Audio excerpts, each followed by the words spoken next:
we're back live in the studio here at Viewpoint program. By the way, Mrs. Busby, you and I have been taken to task, and rightfully so. We need to make sure that this number 648-5510 is announced more frequently. It was suggested. Suggested to both of us, and we accept that. We are remiss. The criticism is well made and certainly accepted. 648-5510. Anybody has some questions? There was a question that was pondered a while ago about the time lapse or no time lapse at all between a flu shot and a pneumonia shot. And I believe you answered off air, Ms. Heyer, that you can get both at the same time. You can. You can get the flu shot in one arm and the pneumonia in the other. Or if you're tough, you can take them in both arms. Well, I guess you could. I mean, in same arm. Here we are. Yeah.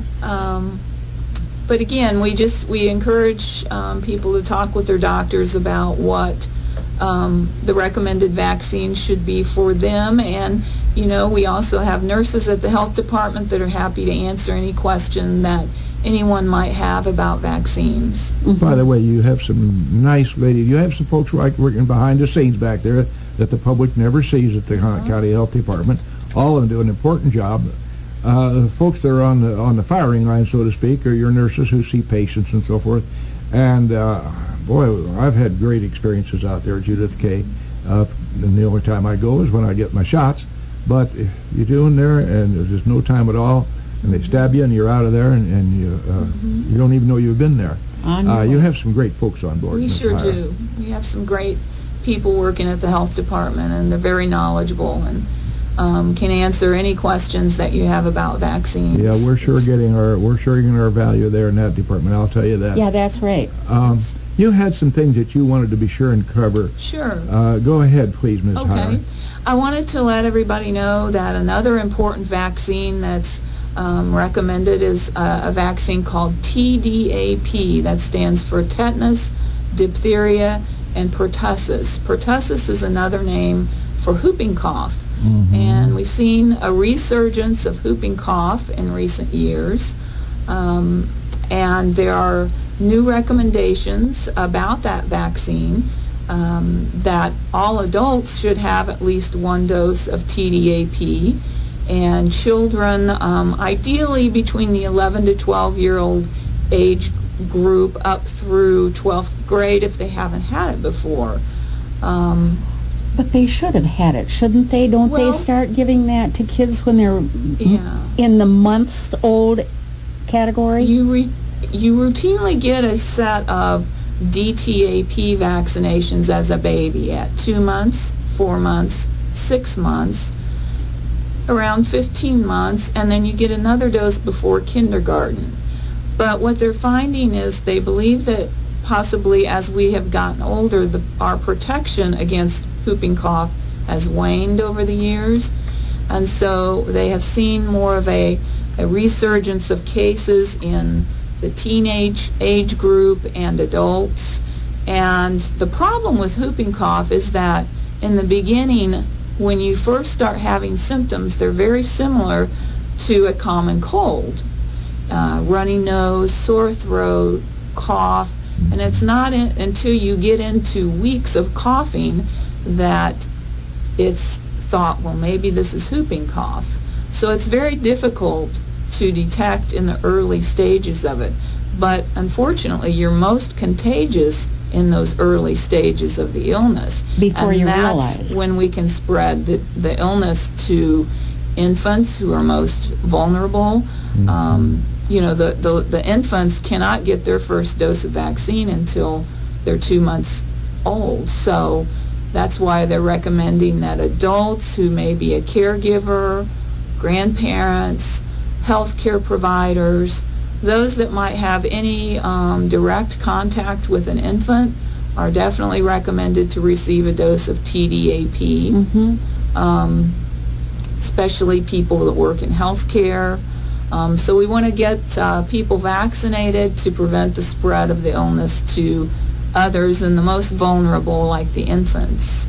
There are also being instances of polio that we thought we'd taken care of thanks to Jonas Salk. But part of it is that the TDAP or the polio vaccines or flu vaccines or on and on and on. There's a portion of our society that says, oh, no, I'm not having my children vaccinated at all because it causes various troubles with their little minds, like ADD or something. There's a big concern about autism. Fortunately, we don't have any cases of polio here in the United States, but there are other areas of the Isn't that an world amazing statement? that still see these diseases. These diseases still do exist. So, in fact, in my career as a public health nurse, I've investigated outbreaks of whooping cough.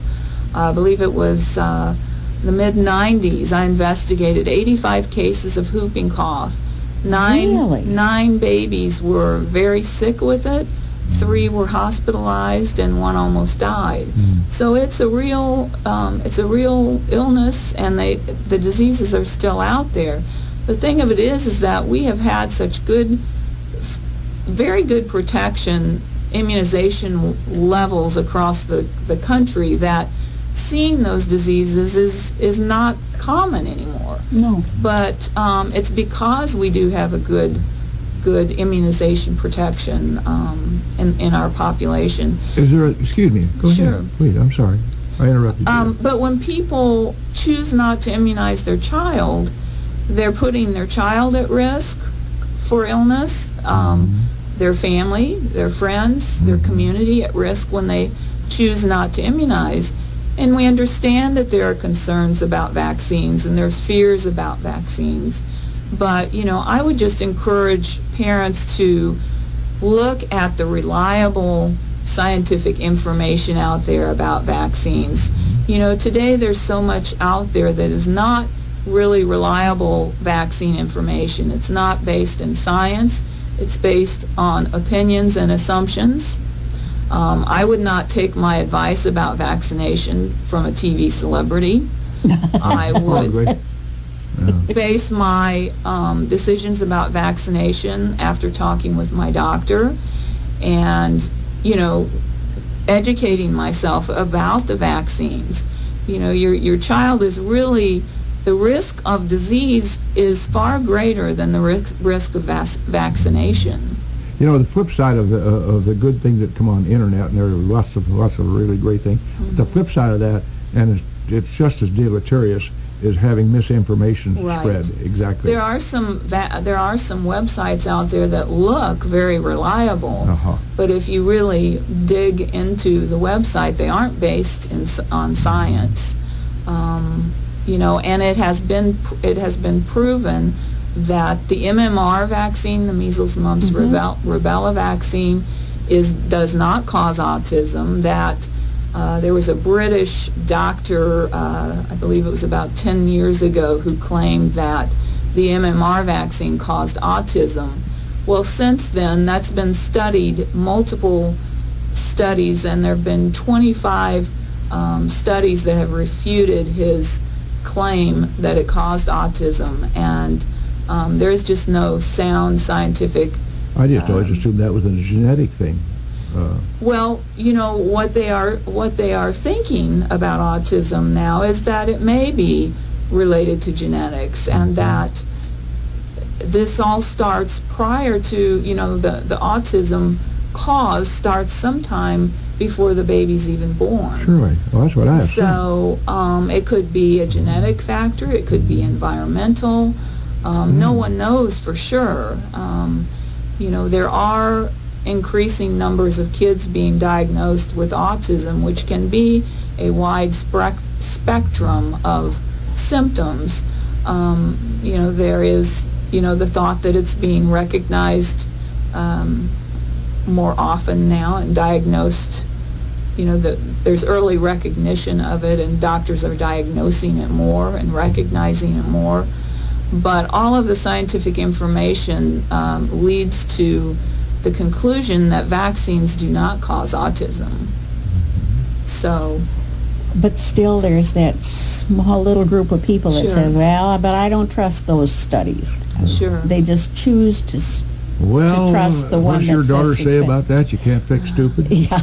And there, in recent years, just in the last few years, there have been measles outbreaks related to someone that may travel to another country where some of these diseases are more prevalent, and they come back to the United States, and then, they infect those closest to them, and then the circle widens with exposures. Oh, sure, exponentially. And measles is a highly contagious disease. Yeah, I And have a a pretty question about awful one, too. It can be, yes. And that's the time, in those way back when the covered wagons were kind of stroke wagons coming through, if you had a communicable disease, the health officer would tack a little sign or a big sign on your door and tell you what you had there. It was whooping cough or measles or mumps or whatever. Yeah. Now, to the question of measles, I recall very vividly that the shades were drawn in my bedroom, and you're supposed to not let any light in and so forth, and you worry about your eyes.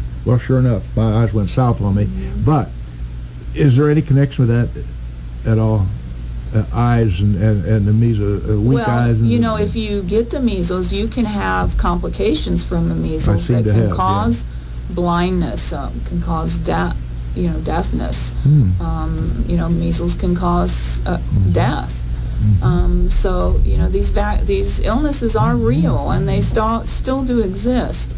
Prior to the vaccine era, thousands of people died from these diseases, and now we are basically at about, we just rarely see these, in our country, we rarely see these diseases at all anymore.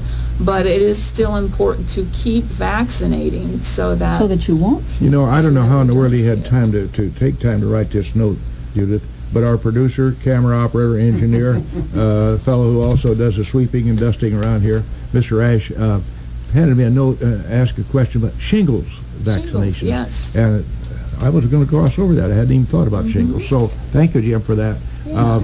Let's address ourselves to that. Sure. Well, shingles vaccine is a live vaccine that hopefully will protect you against getting the shingles illness, which is actually, to get shingles, you have to have had the chicken pox at some point in your life. I see. The chicken pox, once you've had it, then it will lie, I guess you could say it lies latent in your nerve endings, and then later in your life something may cause a trigger for it to appear in the way of shingles. Shingles is a red rash that usually will present in a banded type of appearance, itchy and kind of a blistery appearance, very painful. Yes, it but is. this vaccine is meant to protect you from that happening. Now, it's, no vaccine is 100% effective, but the hope would be that it would decrease the severity of your illness or hopefully prevent you from getting it at all. Is it recommended, Mrs. Heyer, that one gets shingle shots just like they do flu shots and or pneumonia shots? It is recommended after the age of 60, but recently the FDA has approved it for ages 50 to 59, but I don't believe it has been reached total approval as far as the immunization approval at the national It's level. kind of an out of sight, out of mind thing, Yeah. unless you know somebody that's had shingles. But my nephew was a preteen when he got shingles. And since my sister-in-law had only one child and I had three, I got to be the medical expert. We were up at a cabin in the North Woods, and I said, oh, it's poison ivy. So we were rubbing calamine lotion on this poor kid. We pretty near ruined him before we ever got to a doctor. And I didn't know that youngsters could get that. I thought it was an old people's thing. Younger people can get it. Again, you have to have had the chicken pox illness to develop shingles later on. We do not carry the shingles vaccine at the health department. It's a very expensive vaccine to keep on hand, and the request has not been that great for it at our local health department. But It's definitely something I would talk to your doctor about if you're in that age group and you have questions about it. Mm-hmm. I remember being treated by something, I think it was called collodion. I think that was the name of it. That's a long time ago, But anyway, you took a swab and painted it all over your shingles. I guess the idea was to keep the air from getting to it. I don't know whether that was a panacea so you wouldn't itch it. I don't know. Yeah, it can itch just like the chicken pox. So, is there a vaccine for the chicken pox themselves? Is that in the MMR? There is a new vaccine called the MMRV, which contains MMR and chicken pox. In recent years, that has been a new development. But prior to that, routinely given them? It is. For children, they usually get their first dose at around a year old. Some doctors want to wait until closer to 15 months. But they get a dose of MMR, they get a dose of chicken pox, and then they get a second dose prior to going into kindergarten. Mm-hmm. Now, it is also recommended that if you haven't ever had the chicken pox and you're an adult, that you go ahead and be vaccinated against chicken pox as well. Which will keep the shingles away. If you never had the chicken pox. If you never had the chicken pox, then no, you would not get the shingles. I'd be new. I had all that junk when I was a kid. Oh, my mother used to sign the paper every time we'd bring it home that we had to take all the shots that were available. Yeah. And we did. Yeah. I would kind of like to cover the gamut of services that are offered out here at the Logan County Health Department. A lot of our listeners don't really realize, I don't think they do, the depth of the services that you offer out there. So I'd like to just maybe, as we close, I'd like to touch on that. Sure. I can take just a little quick overview of everything here. We have our public health clinic. This is our clinic where we provide immunizations, blood pressure checks, TB testing, hemoglobin testing, blood sugar testing, and a variety of other services within that clinic. We're very fortunate to have a dental clinic now. Yes. That's important. We're very happy that we can provide those services. We have a clinic, it's called WIC. It stands for Women, Infant, and Children. And this program helps provide supplemental nutritional support to families, and also a case management services through that program.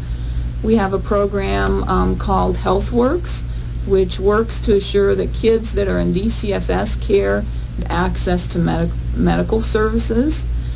We have, of course, our environmental health program. We are also fortunate to have a home health program as well. Which is very important to Watershed. That's right. Yeah, oh my goodness, yes. We also have a program called the Illinois Breast and Cervical Cancer Program that works to assist women in need of mammograms or pap smears. Those women that do not have health insurance or a medical card, to connect them up with someone who can help them with that as well. But you don't do those examinations there on site, do you? We don't. We connect them up with providers in their area. Okay.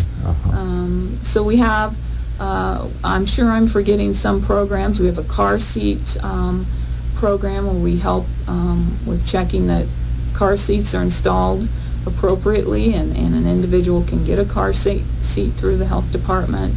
So we have an emergency preparedness program. I know one of your staff members mentioned that Shana Altman was here before talking about her program. Work to assure that we're connecting with our partners and that we have our preparedness plans in order. So I hope I'm not forgetting anything, but those are the major programs within our health department. A couple of things I wanted to let you know about that are coming up. We have Shana Altman and the partners in the community are having a Logan County Family Preparedness Day on September 28th from 10 to 2 in Scully Park. This is a free to the community. There'll be lots of emergency responders there. They're going to have food. They'll have hot dogs.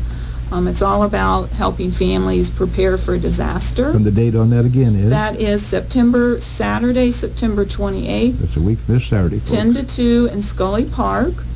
Also wanted to let you know, Don Cavey, who is our environmental health director, wanted to let everybody know that he has radon kits available for $5 in the environmental health department. It's a kit that you can put in your home to detect whether radon is present in your Yes. home. So we wanted to just make sure that the community knew about those things. That's wonderful. You do so much for the community.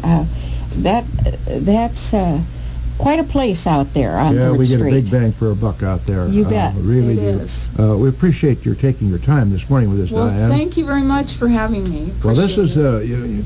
one of the things that Judy and Bill work so hard on is trying to get guests from various walks of life, various interests and so forth.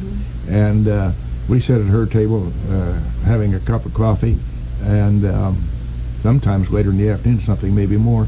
But no, seriously. This was Judy's idea we all try to, each of us kind of have a little input into trying to bring some people in of various walks of life and various interests. So thank you very much, Judith Kay, for suggesting we get a hold of Dianna and coming in there. We always try to close the Viewpoint program with a comment subject to the theory of the day. And this one came from old Samuel Langhorne Clemens, Mark Twain himself. And old Mark said, "Be careful of reading health books. You may die of a misprint." Thank you for Viewpoint. Thank you, Diana. Thank you very much.